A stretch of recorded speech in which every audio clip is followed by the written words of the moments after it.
Toute l'actualité du Racing Club de Lens en moins de 3 minutes, c'est tout de suite et c'est dans le JTL.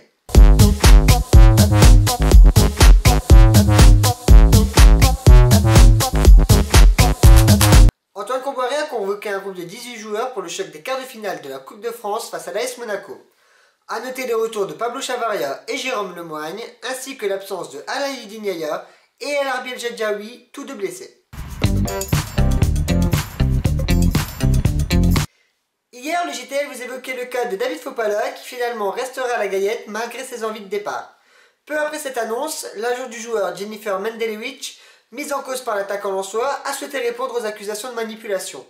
Je rappelle à tous les donneurs de leçons que les agents ne sont pas rémunérés sur les contrats négociés pour un mineur, ce qui n'est pas le cas des parents, et que je tiens à disposition des intéressés les nombreux écrits prouvant que le joueur en date du 11 mars me suppliait encore de lui trouver un club et en France. Que les supporters ne se laissent pas abuser par un jeune qui a lui-même dénigré son club à maintes reprises et se déclare aujourd'hui fier d'être lensois, car toutes les autres portes se sont fermées. A noter qu'à l'heure actuelle, on ne sait si Jennifer Mendelewicz reste l'agent du joueur lensois ou non. Le RC Lens remonte tout doucement au classement du fair play. N'ayant reçu aucun avertissement lors du match face à Nîmes, les 100 et or grimpent à la 12e place du classement avec un total de 45 jaunes et 4 rouges. Le leader reste l'Estac, les Troyens n'ont jamais connu l'expulsion depuis le début de la saison, une exception dans cette Ligue 2. Comme Rudy Rioux, le remplaçant d'Alphonse Areola, est titulaire mercredi face à Monaco, c'est la doublure de Daniel Subasic, Sergio Romero qui gardera les cages monégasques.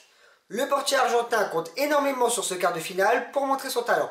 Je suis un compétiteur, j'aime les challenges, je veux montrer contre Lens que je peux faire de belles choses.